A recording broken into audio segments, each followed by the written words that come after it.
السلام علیکم ورحمۃ اللہ وبرکاتہ۔ نحمده ونصلی علی رسولہ الکریم، اما بعد فاعوذ باللہ من الشیطان الرجیم، بسم اللہ الرحمن الرحیم۔ رب اشرح لی صدری ویسر لی امری واحلل عقدۃ من لسانی یفقہوا قولی۔ تو الحمدللہ آج ہم سٹارٹ کرنے جا رہے ہیں، ہمارا ٹاپک ہے 5واں، آپ صلی اللہ علیہ وسلم کی پیدائش سے قبل کے واقعات میں سے یہ ہے، اور ٹاپک نمبر 5 یاد رکھیے گا۔ اور اس میں آپ صلی اللہ علیہ وسلم کی ولادت سے کچھ سال قبل کی یہ بات ہے، ٹھیک ہے۔ آپ صلی اللہ علیہ وسلم جس سال میں پیدا ہوئے ہیں اس کو عام الفیل بولا جاتا ہے، عام الفیل، ہاتھیوں والا سال۔ اب یہ ہاتھیوں والا سال ہے کیا، عام الفیل ہے کیا؟ سب سے پہلے تو ہم قرآن پاک سے اس کا سہارا لیتے ہیں، سورۃ الفیل سے، جو کہ ہماری کتاب ہے حی علی الصلاۃ، اس میں بھی ہماری یہی صورت چل رہی تھی، تو اسی سے ریلیٹڈ آج ہمارا الحمدللہ یہ ٹاپک بھی آ گیا۔ بڑا سننے کا، سمجھنے کا بڑا بہترین ایک موقع ہے، اور بلیو میں کہ یہ میرے لیے زندگی میں یہ فرسٹ ٹائم اتنی ڈیٹیل کے ساتھ میں نے پڑھا۔ میرا خیال ہے بہت لوگوں سے سنا ہوا تھا، لیکن اتنی ڈیٹیل کے ساتھ یہ سٹارٹ کہاں سے لڑائی ہوئی، کیوں ہوئی، ابرہہ جو کافر تھا وہ کیوں کعبۃ اللہ پر حملہ کرنے کے لیے آیا، یہ ساری باتیں یہ اب آپ کو سکھانے کے لیے، آپ کو سنانے کے لیے، آپ کو پڑھانے کے لیے جو ہے نا، اتنی اس پہ باریک بینی کے ساتھ مطالعہ کیا گیا، جو کہ میں خود حیران رہ گئی کہ زندگی کے اتنے سال گزر چکے ہیں اور ہمیں پتہ بھی نہیں ہے کہ عام الفیل پیش کیوں آیا تھا۔ تو سب سے پہلے ہم سورۃ الفیل کی تلاوت کرتے ہیں، بسم اللہ الرحمن الرحیم۔ الم تر کیف فعل ربک باصحاب الفیل الم یجعل کیدہم فی تضلیل وارسل علیہم طیرا ابابیل ترمیہم بحجارۃ من سجیل فجعلہم کعصف مأکول۔ ترجمہ اس کا دیکھیے، کیا آپ نے الم تر کیف فعل ربک باصحاب الفیل، کیا آپ نے دیکھا نہیں کہ آپ کے رب نے ہاتھی والوں کے ساتھ برتاؤ کیا کیا، کیا سلوک کیا؟ کیا ان کی تدبیروں کو بیکار نہیں بنایا تھا، اور اس نے ان پر غول کے غول، یعنی قطار در قطار پرندے نہیں بھیجے تھے جو ان پر کینکر، پتھر کی قسم کے کینکر پھینکتے تھے، پھر انہیں سکھائے ہوئے بس کی طرح کر ڈالا۔ سکھائے ہوئے بس، چارہ کبھی آپ نے دیکھا ہوگا، آپ سب کو تو بڑا اچھا، جب جو سوکھ جاتا ہے تو ایسے یعنی سوکھ جاتا ہے، اور آپ نے دیکھا ہوگا عجیب سی حالت ہو جاتی ہے، جو پہلے اتنی خوبصورتی ہوتی ہے وہ ساری ختم ہو جاتی ہے۔ یہ تھا جی سورۃ الفیل کا ترجمہ، جو کہ آپ صلی اللہ علیہ وسلم کی، یعنی آپ یہ دیکھیں سیرت کے ساتھ اس کا لنک کیا ہے۔ اس سال عام الفیل میں آپ صلی اللہ علیہ وسلم کی پیدائش ہوئی ہے، آپ صلی اللہ علیہ وسلم سے کچھ ٹائم قبل، اور یہاں ہم پڑھیں گے کہ کس کے ساتھ جو تھا وہ آیا، کون تھا آنے والا؟ ابرہہ تھا۔ یہ پست قد کا آدمی اور بڑا بھاری تھا، بڑا موٹا تازہ اور کٹر عیسائی تھا۔ کٹر عیسائی، اس کا مذہب جو تھا ابرہہ کا عیسائی تھا، بڑا خوبصورت تھا، بلکہ یہ اس کے مقابلے میں ایک اریات تھا، وہ دراز قد، حسین و جمیل، یہ تھوڑا سا بدصورت تھا، بڑا بھاری اور بدا تھا، ٹھیک ہے۔ تو ابرہہ کا ہاتھیوں کے ہمراہ کعبہ کو گرانے کا عزم کرنے کا سبب کیا تھا؟ سب سے پہلے تو آپ کو سبب جاننا ہے، وجہ جاننی ہے، ریزن جاننی ہے، ٹھیک ہے، کہ ریزن کیا تھی۔ کہتے ہیں کہ صنعاء وادی کا نام ہے، ایک جگہ کا نام ہے صنعاء میں، ابرہہ نے ایک بے مثال عظیم الشان قلیس نامی کلیسا تعمیر کروایا۔ یہ عیسائیوں کا جو عبادت کی جگہ ہوتی ہے نا، جیسے گرجا، اور نجاشی کی طرف ایک خط لکھا کیا کہنے لگا؟ میں نے آپ کے لیے ایک بے مثال کلیسا میں نے تیار کروا دیا ہے، اور میں عربوں کا حج اس کلیسا کی طرف موڑے بغیر نہیں رہوں گا۔ عرب لوگ جو حج کرتے ہیں نا، کعبۃ اللہ کا طواف کرتے ہیں، اور اس طرح سے میں نے وہ والا اب یہ کلیسا اس کی مقابلے میں نے تیار کروایا ہے، اور آ کے دیکھو کتنا خوبصورت ہے۔ عربوں کو میں نے اس طرف موڑنا ہے، خوب اس کو خوبصورت بنایا، اس کی تعمیر و تزئین کی، اس کے بہت کچھ پابندیاں بھی لگا دیں، کچھ خوبصورتیاں، کچھ اس کی سینری اتنی پیاری کر دی، مطلب کہ لوگوں کی اٹریکشن اس کی طرف ہو جائے۔ اور حج پر جانے کے لیے، یا جو لوگ اس ٹائم کعبۃ اللہ کی طرف جاتے تھے، ان کے لیے کافی زیادہ پابندیاں لگا دی کہ لوگ ادھر جا نہ سکیں۔ انڈرسٹینڈ؟ اچھا جی، اب ہوا کیا؟ ابرہہ کا جب یہ خط موصول ہوا نجاشی کو، تو اب جب عرب لوگوں کو پتہ چلا اس کا، تو ایک کنانی اس سے بڑا مشتعل ہوا۔ آپ کے لیے اگر کوئی کعبۃ اللہ کے بارے میں بات کرے تو کیا کرو گے؟ چلو سارے نہیں تو کوئی نہ کوئی تو جاگے گا نا۔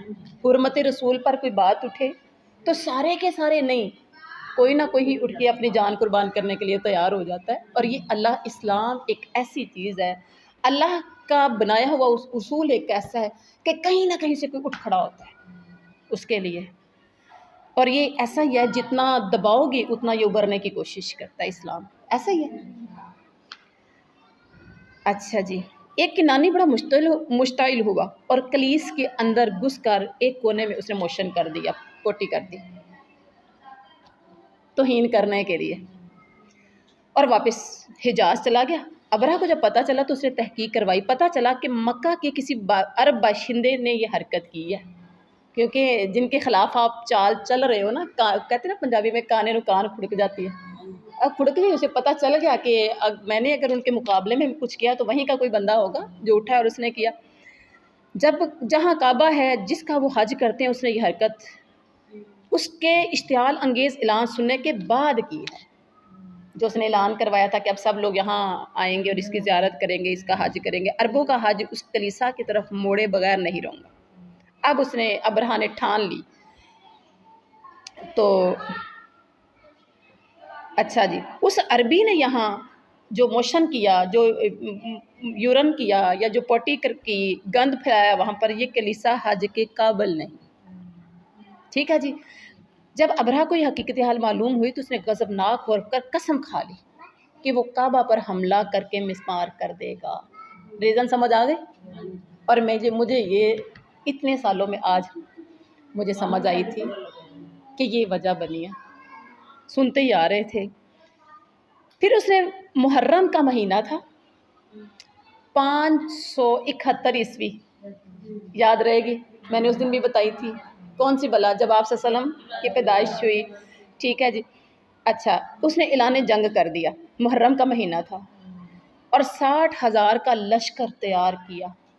آپ ذہن میں رکھیے کہ باطل قوتیں زیادہ ہوتی ہیں، باطل کے پاس ریسورسز زیادہ ہوتے ہیں، ان کے پاس مکمل لڑائی کے لیے ہتھیار اور فوج، طاقت، ایچ اینڈ ایوری تھنگ ان کے پاس، بمقابلہ مسلمان یا بمقابلہ ایمان والوں کے، یا بمقابلہ اللہ والوں کے، ان کا لشکر ہمیشہ زیادہ ہوتا ہے۔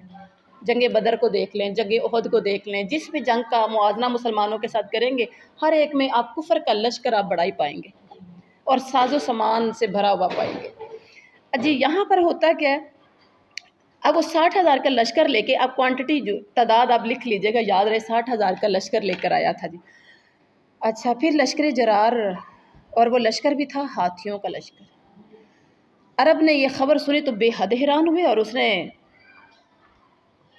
ان کے لیے، ان کے ساتھ کیا کہتے ہیں، مقابلہ کرنے کے لیے وہ بھی تیار ہونے لگے۔ ضروری سمجھا کہ ہمیں تو اس کا کچھ نہ کچھ تو کرنا پڑے گا اپنے دفاع میں، کوئی کتنا بھی ماڑا کیوں نہ ہو، اپنا دفاع تو ہر بندہ ہی کرنا جانتا ہے۔ اچھا جی، اب اس میں سے نا ذو نفر اور نفیل کہتے ہیں، یہ اشراف یمن میں سے، یمن کے جو اشراف سردار وغیرہ تھے، عربوں کا ایک جم غفیر لے کر، بہت بڑا وہ بھی لشکر لے کے، ابرہہ کو بیت اللہ کی طرف بڑھنے سے روکنے کے لیے نکلا کہ تم آگے نہیں بڑھ سکتے، جہاں جہاں سے گزرنا تھا نا، وہاں وہاں آگے جو قبائل آتے تھے ان کی ذمہ داری تھی اس کو آگے سے جانے سے روکے۔ اور یہاں سے ہمیں بھی کچھ سمجھ آتی ہے، اگر کوئی برا ارادہ کر لے، کوئی پلان کر لے کسی کا نقصان کرنے کا اور ہمیں پتہ چل جائے تو ہمیں روکنا چاہیے، پوری کوشش کرنی چاہیے۔ اچھا جی، اس نے کہا کہ ابرہہ نے اسے قتل کرنا چاہا۔ اب ان کی لڑائی ہوئی، آپس میں شکست ہو گئی وہ ذو نفر نفیل کو، ٹھیک ہے، اور ان کو ابرہہ نے ذو نفر کو قتل کرنا چاہا۔ اس نے کہا جناب مجھے قتل نہ کریے، مجھے اپنے ساتھ لے جائیے، ہو سکتا ہے میں وہاں کا آپ کو راستہ، اور آج بھی ایسا ہی ہوتا ہے۔ اللہ ایمان کی طاقت جس کے پاس ہے نا، وہ تو 2 نمبر کام نہیں کرے گا، وہ کبھی بھی بکے گا نہیں۔ اور یہ لوگ کچھ ڈر جاتے ہیں، کچھ دب جاتے ہیں، اور کچھ بک جاتے ہیں۔ اب وہ بھی اس کو ساتھ لے کے چلا۔ آگے جب طائف میں پہنچے تو وہاں پر اس کا ساتھ جو تھا نا، مسعود بن معتب ثقفی، یہ بنی ثقیف کو لے کر ابرہہ کی خدمت میں خود ہی حاضر ہو گیا۔ حضور آپ کے غلام ہیں، آپ کے تابع دار ہیں۔ اب ابرہہ سے کہنے لگا آپ کے تابع دار ہیں، آپ کے غلام ہیں، آپ کے حکم کی خلاف ورزی نہیں کریں گے، جو کہیں گے وہ کریں گے۔ اگر آپ کعبہ کو گرانے آئے ہیں تو ہم آپ کے ہمراہ چلتے ہیں، ہم بھی آپ کی مدد کر سکتے ہیں، مطلب ہمارا نقصان نہ کیجیے گا۔ آج ہمارے پاکستان کے اندر بھی، ہمارے مسلمانوں کے اندر بھی جی حضور کرنے والے ہزاروں موجود ہیں۔ جی اب آگے بنی ثقیف کا ایک معبد تھا جس کی عبادت کی جاتی تھی، اس کا یعنی بت، وہ لات، اس میں لات نصب تھا، یعنی معبد عبادت خانہ، اس کے اندر ایک بت تھا جو لات نام تھا اس کا، لات منات عزا، پڑھے ہم یہاں سنے ہوں گے آپ نے۔ تو لات وہاں پر نصب تھا، وہ اس کی کعبہ کی طرح تعظیم کرتے تھے۔ بنی ثقیف نے ابرہہ کے ساتھ مل کر ابو رغال کو بھی روانہ کر دیا، اور وہ مکہ کا راستہ بتاتا تھا، وہ مکہ کا راستہ، یہ بنی ثقیف پیچھے سے چلا نا طائف سے، تو اس نے آگے بنو رغال کو بھیج دیا کہ جاؤ تم، جس نے کہا تھا ہم تمہارے تابع ہیں، تو اس نے کہا کہ جی یہ ہمارا بندہ لے جائے، آپ کی پوری وہاں تک رہنمائی کر دے گا۔ اچھا جی، ابو رغال جب مغمس جگہ پر پہنچا مر گیا، اور عرب اس کی قبر پر سنگ باری کرتے ہیں آج بھی۔ عربوں کو جب بھی یاد آتا ہے نا کہ یہ ان کا کیا کہتے ہیں نا، برا اگر آپ کرتے نہیں تو برے کے ساتھ رہو گے تو برے بن جاؤ گے، تو یہ برائی کے ساتھ چل پڑا تھا، کی ابھی نہیں تھی لیکن برائی کی نیت لے کے چل پڑا تھا۔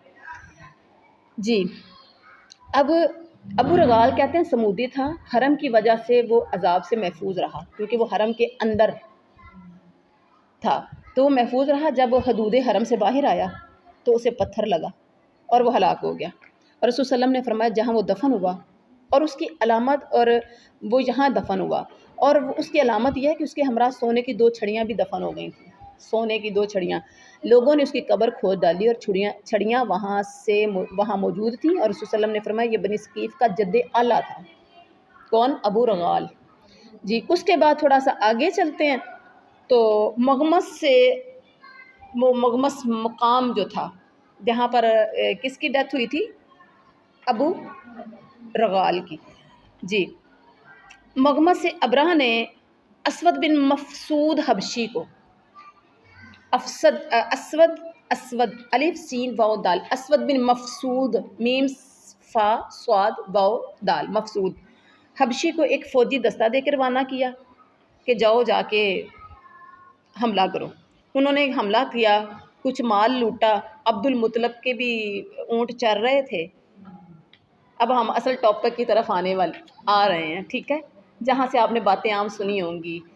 تو انہوں نے حملہ کر کے تو وہ مال وغیرہ لوٹ کے لائے، اس کے اندر عبد المطلب کے بھی 200 اونٹ تھے جسے وہ اپنے قبضے میں لے آئے تھے۔ عبد المطلب قوم کا سردار تھا، قبیلے کا سردار تھا، حرم مکہ کے سب قبائل نے ان سے کہا کہ ابرہہ سے یعنی کہ پہلے تو ابرہہ سے نبڑنا چاہیے۔ کس کو کہا؟ عبد المطلب کو کہا کہ ابرہہ نے ہمارے اونٹوں پر، یعنی سردار کے مال پر قبضہ کرنے والے، تو ابرہہ سے نپٹنا چاہیے۔ تو وہ ابرہہ کی فوجی طاقت دیکھ کر لڑائی سے منہ موڑ گیا، نہیں میں نہیں کر سکتا۔ ابرہہ تو ہاتھی لے کر، اتنا بڑا لاؤ لشکر لے کر، 60,000 کا لشکر لے کے وہ آیا ہے، تو نہیں۔ لوگوں نے مشورہ دیا، اس نے کہا نہیں میں نہیں طاقت رکھتا اتنی۔ خیر ابرہہ نے حناطہ حمیری اس کا ایک فوجی تھا، اس کو بھیجا کہ ان کے سردار کو دیکھو وہ کون ہے، تو ان کے سردار کو پتہ کرو کہ وہ ہے کون. وہ تم سے لڑائی نہیں کرنے نہیں آیا، وہ تو صرف کعبہ کو گرانے کے لیے آیا. سردار کو جا کے بولو، پہلے تو دیکھو کہ یہاں کا سردار کون ہے، ٹھیک ہے. دوسری بات ہے، سردار جب پتہ چل جائے کہ یہ بندہ سردار ہے تو سردار سے کہنا ابرہہ کا مقصد جو ہے نا، حناطہ حمیری کے ذریعے پیغام بھیج رہے ہیں کہ ابرہہ کا مقصد بیت اللہ کو گرانا ہے، تم سے لڑائی کرنا نہیں ہے. اچھا اگر تم مزاحمت کرو گے تو پھر دیکھ لینا جو ہوگا تیرے ساتھ، وہ جو کعبہ اللہ کے ساتھ ہوگا وہ تیرے ساتھ بھی ہو جائے گا، اور اگر تم سائڈ پہ ہو جاؤ گے پھر ہم جانے اور کعبہ جانے. یہ کس نے پیغام بھیجا؟ ابرہہ نے پیغام بھیجا حناطہ حمیری کے ذریعے عبد المطلب کو. جی حناطہ موقع میں پہنچا، اس نے ادھر ادھر سے پتہ کیا جی سردار کون ہے، جی عبد المطلب نکلا. اور عبد المطلب جو نا یہ بنی ہاشم، عبد المطلب بن ہاشم، ٹھیک ہے جی. وہ آپ کی خدمت میں جب آیا، ابرہہ کا پیغام پہنچایا اور سن کے تو کہنے لگا کہ عبد المطلب کیا کہتا ہے، واللہ ہم ابرہہ سے لڑنا نہیں چاہتے اور نہ ہی ہمیں اس کی طاقت ہے. یہ اللہ کا گھر ہے اور اس کے خلیل ابراہیم کا تعمیر کردہ ہے. یہ ہم نے پہلے ٹاپک پڑھ لیا تھا. یہ تعمیر کس نے کی؟ اب ابراہیم نے. گھر اللہ کا ہے، اگر اللہ تعالیٰ اس کی حفاظت کرے تو وہ اس کا گھر ہے. اگر اسے تنہا بے یار و مددگار چھوڑ دے تو وہ جانے اور ابرہہ جانے، ہم میں ابرہہ کے ساتھ لڑنے کی ہمت نہیں ہے. حناطہ نے کہا آپ میرے ساتھ ابرہہ کے پاس چلیں. اس کی بات سن کے کہا کہ پتہ چل گیا نا دشمن کو بھی کہ اس کے اندر کچھ بھی نہیں ہے، یہ تو صرف اپنا ہی دفاع اور اپنا مال چاہتا ہے. اس نے کہا میرے ساتھ چلو. خیر ابرہہ چلا گیا. وہاں جا کے اس جماعت کے اندر وہ جو ذو نفر چلا تھا پیچھے، ذو نفر اور نفیل دو سردار چلے تھے یمن سے، ٹھیک ہے. عبد المطلب کو پتہ چلا کہ یہاں ذو نفر جو ہے نا وہ بھی موجود ہے، اور وہ پابند سلاسل تھا. شاہ کا پیچھے قید کر کے لایا تھا نا ساتھ اسے کہ میں تمہیں راستہ بتا دوں گا، مجھے مارو نا. اسے پتہ چلا کہ وہ بھی موجود ہے، اور عبد المطلب کا وہ ذو نفر دوست تھا. اس نے اس کو پیغام دیا کہ ذو نفر میری کچھ مدد کرو، میری اس مصیبت کا کوئی حال. اس نے کہا جو شاہی اسیر ہو، جو یعنی ابرہہ کا میں تو قیدی ہوں تو میں کیا کر سکتا ہوں، ہاں میرا ایک دوست ہے، میں اس کو پیغام بھیجتا ہوں کہ اس کی کچھ مدد کرے. اس دوست کا نام انیس فیلبان ہے. انیس فیلبان میرا دوست ہے، میں اس کو تیرا سارا بتاتا ہوں اور شاید وہ تیری مدد کر سکے. اچھا جی، اس نے اس کو پیغام بھیجا کہ یہ کون بندہ ہے. ذو نفر نے انیس کو پیغام بھیجا کہ عبد المطلب قوم کا سردار ہے، زمزم کا مالک ہے. دیکھیں کتنی خوبیاں ہیں. لوگوں کے کھانے پینے کا اہتمام یہ کرتا ہے اور وحشی جانوروں کو بھی پہاڑوں کی چوٹیوں پر گوشت کھلاتا ہے. شاہ نے حاجیوں کو گول گول کے یہ ستو پلاتا ہے. یہ بڑی نیکیوں کے کام کرتا ہے، لوگوں کی جو یہ بڑی عبادت والے کام کرتا ہے. شاہ نے جو ابرہہ بادشاہ ہے نا، اس نے اس کے 200 اونٹ پکڑ لی ہیں. آپ حسب استطاعت اس کی مدد کر دیجئے، اس کے کام میں مدد کر دیجئے تاکہ اس کا یہ مال وغیرہ چھوٹ جائے. اور دوسری بات یہ مدد کیسے کرنی ہے، بادشاہ سے اس کی ملاقات کروا دیجیے. آپ کو پتہ بڑوں کو ملنے کے لیے بھی کئی راستے چاہیے، لیکن سب سے بڑھ کر ذات اللہ تعالیٰ کے لیے اس لیے کوئی بھی آپ کو وسیلہ نہیں چاہیے. نحن اقرب الیہ من حبل الورید، ہم تیری شاہ رگ سے بھی زیادہ قریب ہے. اچھا جی، اب کیا ہوا، انیس نے ملاقات کا اہتمام کیا بادشاہ ابرہہ سے. ابرہہ کو ساری اس کی خوبیاں بتائیں کہ جی مکہ کا سردار آیا ہے بیت اللہ کے جہاں ہم نے جانا ہے حملہ کرنے کے لیے، تو اس کی وہ یہ ساری اس کی خوبیاں ہیں جی، تو آپ سے وہ ملاقات کرنا چاہتا ہے. اور وہ آ گئے. اب عبد المطلب کو جب اس نے اندر بلایا اپنے دربار میں، عبد المطلب بظاہر نہایت وجیح اور حسین و جمیل، بڑے خوبصورت انسان، ٹھیک ہے. ابرہہ آپ کو ایک بات ذہن میں رکھیں، جس کی پرسنالٹی بہت زیادہ زبردست ہو نا، کپڑے سوٹنگ بوٹنگ بڑی زبردست ہو، ڈریسنگ بڑی اچھی ہو، کپڑے پریس کیے بڑے خوبصورت، جوتا صاف ستھرا، بالوں کی کٹنگ شٹنگ اچھی، اور سب کچھ. ہاتھ میں اگر آپ کے ہاتھ میں گاڑی کی چابی ہے، یا ہاتھ میں کوئی اچھا سا آپ کے ہاتھ میں موبائل ہے، بیگ میں آپ کے کچھ نہیں ہے، پاکٹ میں آپ کے کچھ نہیں ہے، آپ کے ٹھاٹ باٹ کو دیکھ کر نہ دوسرے پر روب، آپ ہیں بہت غریب ہے چاہے، ٹھیک ہے، لیکن آپ کا ٹھاٹ باٹ دیکھ کے، آپ کی سوٹنگ بوٹنگ، آپ کی ڈریسنگ دیکھ کے وہ بچے کو سائڈ پہ کرے. اچھا جی، روب پڑ جاتا ہے ایک، ایسے ہوتا ہے. پرسنالٹی کا جو روب ہوتا ہے نا وہ ایک اپنا ہی ہوتا ہے. اب اتنا سنایا ہوا تھا جی وہ حاجیوں کو پانی یعنی پلاتا ہے، وہ زمزم کا مالک ہے، اور کیا کہتے ہیں پہاڑوں کی چوٹیوں پر وحشی جانوروں کو وہ گوشت بھی ڈالتا ہے، لوگوں کے خورد و نوش کا اہتمام بھی کرتا ہے، اتنی پارٹیاں دیتا ہے لوگوں کو، اتنا لوگوں کا خیال رکھتا ہے. اٹ مینس کہ وہ بہت زیادہ ایک لینڈ لارڈ یا بہت زیادہ امیر ترین شخصیت ہو، ہے نا. ایسے ہی ہوگا نا. پھر 200 اونٹ اس کا پکڑا گیا. اب ابرہہ کے دل میں بڑی ہیبت سی، بڑا روب سا طاری ہو گیا. اس کی خوبصورتی پھر اس سے بھی زیادہ، سونے پہ سہاگا. اچھا، بہت روب اس پہ پڑا. وہ ابرہہ تخت سے اتر کر نیچے فرش پہ تکیے لگا کر آ کے بیٹھ گیا اور اپنے ایک سائڈ پہ اس کو بٹھا لیا. پوچھا جی کیسے آئے ہیں، کون ہے؟ اور کبھی کبھی ایسا ہوتا ہے بندہ کھچ مار جاتا ہے، یعنی پرسنالٹی سے آپ بہت اچھے لگ رہے ہیں لیکن جو آپ بولتے ہیں نا اس سے آپ کی پرسنالٹی ڈیمیج ہو جاتی ہے، آپ کی ہمیشہ کے لیے عزت وقار آپ کا ختم ہو جاتا ہے صرف آپ کو بولنے کی وجہ سے.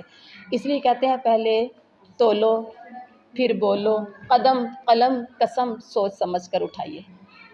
اپنی پرسنالٹی کا خیال رکھیے، اپنی زبان کا خیال رکھیے. اچھا جی، اب یہ عبد المطلب کیا کہتا ہے، اس پہ تو اتنی ہیبت طاری ہے، ٹھیک ہے، اس پہ اتنی ہیبت طاری ہے، اور یہاں عبد المطلب آ کے کیا کرتا ہے، گھٹیا سی بات کرتا ہے، گئی گزری بات کرتا ہے جس سے اس کی ساری پرسنالٹی پہ پانی پھر گیا. جی کیسے آئے ہیں، کیا کہتے ہیں؟ اچھا جی، آگے سے عبد المطلب کیا کہتا ہے، میرے جو اونٹ آپ نے پکڑے ہیں نا مجھے واپس کر دیں، میں تو آپ سے لڑائی کا ارادہ نہیں چاہتا، ٹھیک ہے، مجھے تو میرے اونٹ چاہیے. جو دیکھ کے آپ کو بڑا متاثر ہوا تھا اس کی نگاہ میں عبد المطلب بے وقار ہو گیا، بے وقار ہو گیا، بے عزت ہو گیا. اللہ کا گھر ضروری تھا یا اس کے 200 اونٹ ضروری تھے؟ ٹھیک ہے، بے وقار ہو گیا. اور وہ حیران ہوا کہ آپ اپنے 200 اونٹوں کا مطالبہ کر رہے اور بیت اللہ کا نام تک نہیں لے رہے. اللہ کے گھر کی کوئی بات نہیں ہے. جو ریئل پرابلم تھا کہ یہ کیوں آئے ہو بھائی، کون تم ہوتے ہو اللہ کے گھر کے اوپر حملہ کرنے والے؟ دشمن کو جب تک آپ آنکھیں کھول کر نہیں دکھاؤ گے دشمن کو سمجھ نہیں آتی. ایسا ہی ہے نا، ایک آنکھ میلی آنکھ سے دیکھنے کی کوشش کرے تو اس سے پہلے آپ ریڈی ہوں کہ آپ ہوتے کون ہیں، اندر آپ کے کچھ ہو یا نہ ہو، تو دشمن کو سمجھ آ جاتی میرا مقابلہ کرنے والا کوئی ہے. لیکن جب کوئی ایسا سین ہی نہیں اور آگے سے ہاتھ بن کے جی ہم تو بیگرز ہیں، ہے نا، یہ بات ہم نے سنی تھی نا، ہم تو بیگرز ہیں، اور بکاری آپ خود ہی بن گئے. ہاں آپ نے خود ہی کہہ دیجیے ہم تو بیگرز ہم بکاری ہیں، تو وہاں تو آپ نے وقار ہی کھو دیا اپنا، وہاں تو آپ نے اپنی عزت ہی کھو دی، آپ نے خود کو بنا دیا. خود مختار قومیں ہمیشہ سر اٹھا کے جیتی ہیں اور خود مختار قومیں ہمیشہ عزت پاتی ہیں. اور جو خود کو بیگرز کہیں، جو خود کو غلام کہیں، جو خود دوسروں کی روٹیوں پہ پلنے والے خود کو سمجھیں، وہ کبھی عزت نہیں پاتے، وہ کبھی عزت نہیں پاتے. معاشرے میں وہ گر جاتے ہیں، معاشرے میں وہ تنہا رہ جاتے ہیں، ختم ہو جاتے ہیں، نام و نشان مٹ جاتے ہیں. ہمیشہ اپنا وقار بلند کر کے جیو، اسلام ہمیں یہ سکھاتا ہے. اور توحید ایک ایسا ٹاپک ہے کہ جس نے انسان کو جینے کا طریقہ سلیقہ بتا دیا کیسے خود مختار زندگی گزارنی ہے. ڈرنا تو صرف اللہ سے، کھانا ہے تو وہ دینے والی ذات وہ، رزق کے مالک وہ، بندہ کچھ نہیں دے سکتا. جی ہم اپنے ٹاپک کی طرف آتے ہیں. اب اتنی چھوٹی سی بات کر کے کہنے لگا کہ بیت اللہ کا تو آپ نام ہی نہیں لے رہے، جو آپ کا اور آپ کے آباء و اجداد کا دینی مرکز، حالانکہ میں تو اس کو گرانے آیا ہوں. عبد المطلب نے کہا میں تو صرف اونٹوں کا مالک ہوں. سنو، میں تو صرف اونٹوں کا مالک ہوں، اور اللہ کا، اور کعبہ اللہ کا گھر ہے. جو اس کی حفاظت کرے گا، ابرا نے کہا وہ میرے حملے سے بچ نہیں سکے گا۔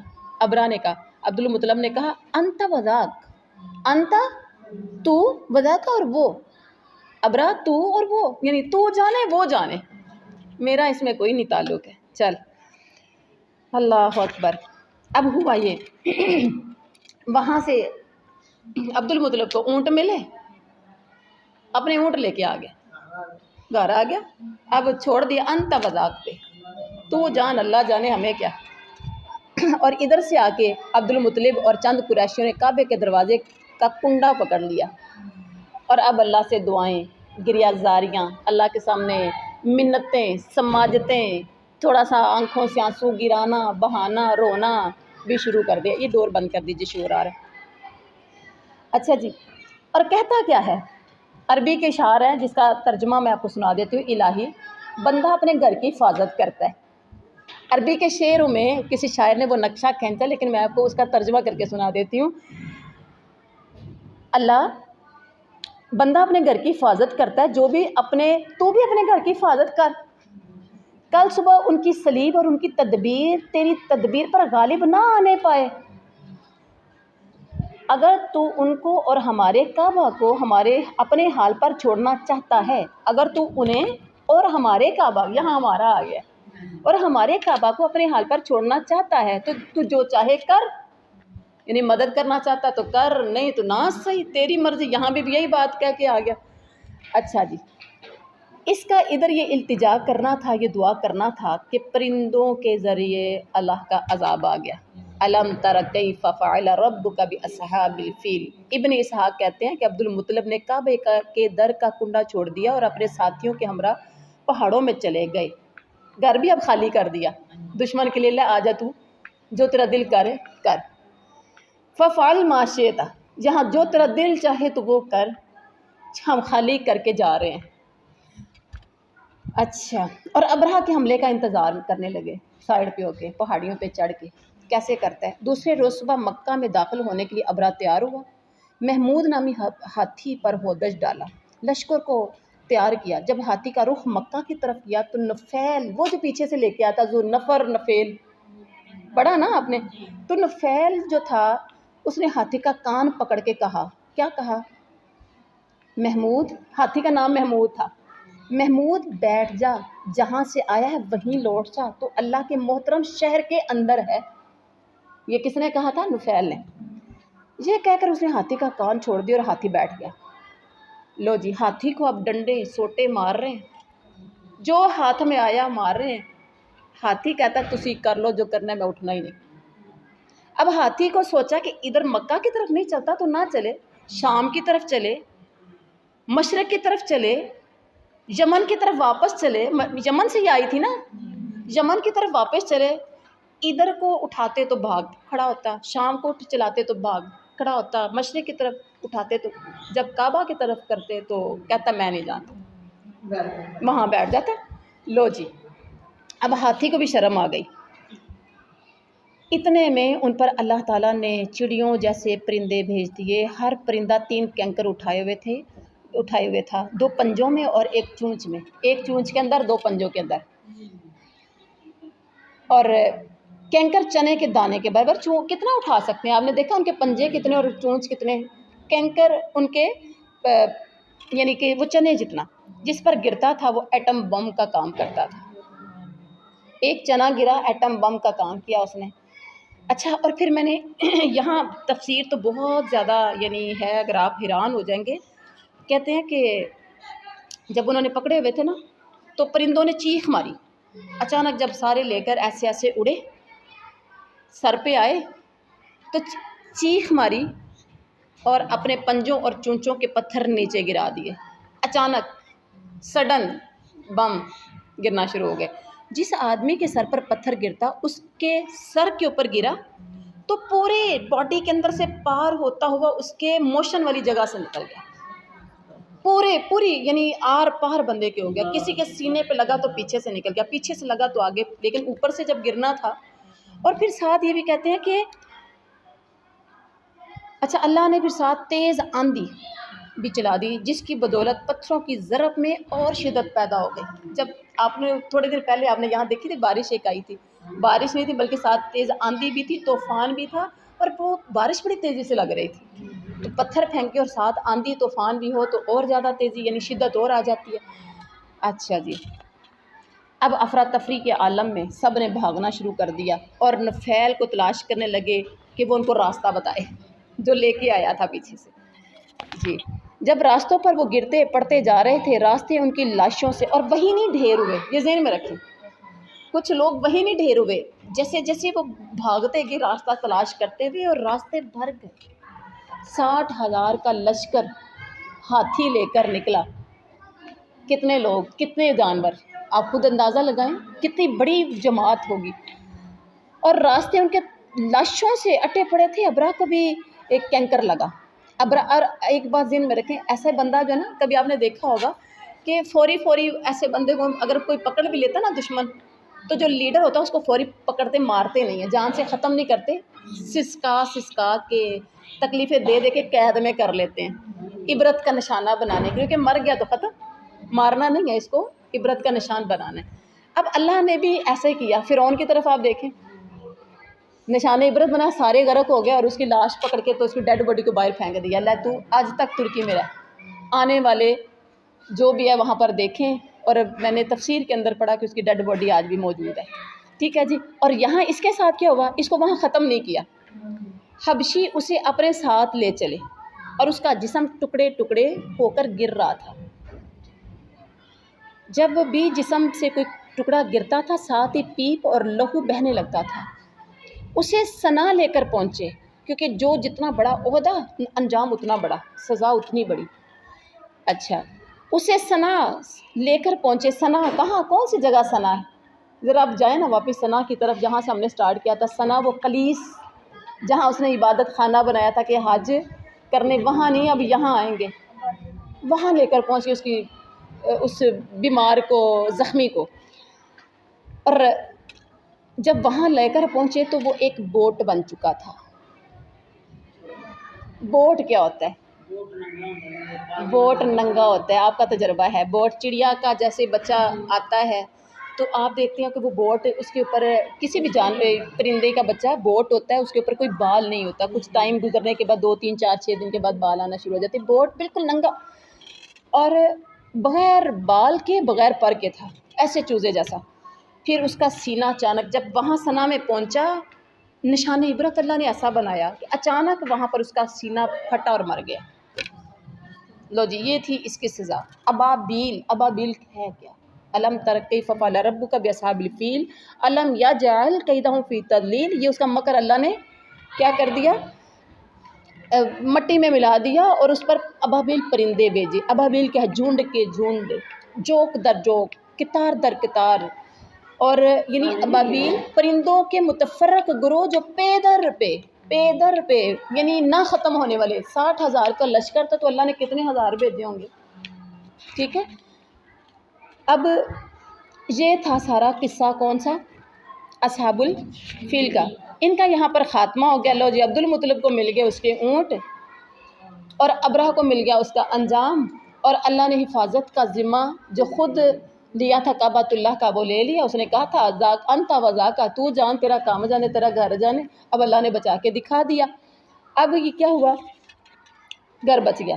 یہ سال جو تھا یہ مشہور ہو گیا عام الفیل کے نام سے، اور اسی سال میں بعض کہتے ہیں، تفسیر ابن کثیر والا تو کہتا ہے کہ 9 ربیع الاول کو، اور کچھ مورخین ہیں وہ کہتے ہیں 12 ربیع الاول کو۔ ہمیں اس میں اختلاف کوئی نہیں کرنا چاہیے کہ 9 کو یا 12 کو، آئے تو ہیں نا الحمدللہ، پیدائش تو ہوئی ہے نا، 9 کو یا 12 کو، ہمیں اس میں اختلاف نہیں کرنا۔ پیدائش میں تو کنفرم میشور ہے کہ 12 ربیع الاول تھا، لیکن ولادت میں تھوڑا سا یہ اختلاف ہے، اس سے بھی ہمیں کوئی سروکار نہیں ہے، جب بھی ہوئی ہے الحمدللہ ہمارے نبی تشریف لائے ہیں، 9 کو ہیں یا 12 کو آئے، اس کو عام الفیل بولا جاتا ہے۔ کہتے ہیں کہ یہ اتنا عظیم حادثہ تھا کہ بہت سے متعدد شعرائے عرب نے اس کے بارے میں قصیدے کہے، شعرائے عرب نے قصیدے کہے، کیوں کہ اللہ تعالیٰ نے ایک سنگریزوں کی بارش برسا کر کعبہ کو ابرہ کے ناپاک منصوبے سے محفوظ کیا، اور اللہ تعالیٰ کی مشیت تھی کہ کعبہ کی تعظیم و تکریم میں رسول صلی اللہ علیہ وسلم کی بعثت سے مزید اضافہ کرے، اللہ کا ارادہ کیا تھا؟ اس کعبۃ اللہ کی تکریم و تعظیم میں اضافہ کرے، کس میں؟ رسول اللہ صلی اللہ علیہ وسلم کی پیدائش سے، ٹھیک ہے؟ تو رسول اللہ صلی اللہ علیہ وسلم کی پیدائش بھی اسی سال ہوئی، اس سے آپ صلی اللہ علیہ وسلم کی پیدائش اور کعبۃ اللہ کی تکریم اور بڑھ گئی۔ ربنا وابعث فیہم، وہ ابراہیم کی دعا یہاں رنگ لا رہی ہے، اور کتنے مشکل وقت میں رنگ لائی۔ اچھا جی، یہاں ایک ٹاپک ہم انشاءاللہ الگ سے رکھیں گے، تدبیر پر تقدیر غالب آ جاتی ہے۔ تدبیر پر، یہ آپ کا الگ سے ایک ٹاپک ہوگا، تدبیر پر تقدیر غالب آ جاتی ہے۔ تو اللہ تعالیٰ کی تدبیر پر غالب آ گئی، جو ابرہہ کی تدبیریں تھیں۔ تو یہ اللہ تعالیٰ سے دعا ہے، اللہ تعالیٰ ہمیں سب کو اپنے صحیح معنوں میں دین کی اور اسلام کو سمجھنے کی توفیق عطا فرمائے۔ ٹائم میرا خیال ہے یہ 36 منٹس ہونے والے ہیں، اللہ تعالیٰ قبول فرمائے۔ یہ تھی ساری اصحاب الفیل کا جو واقعہ تھا۔ سبحان ربک رب العزت عما یصفون وسلام علی المرسلین والحمد للہ رب العالمین۔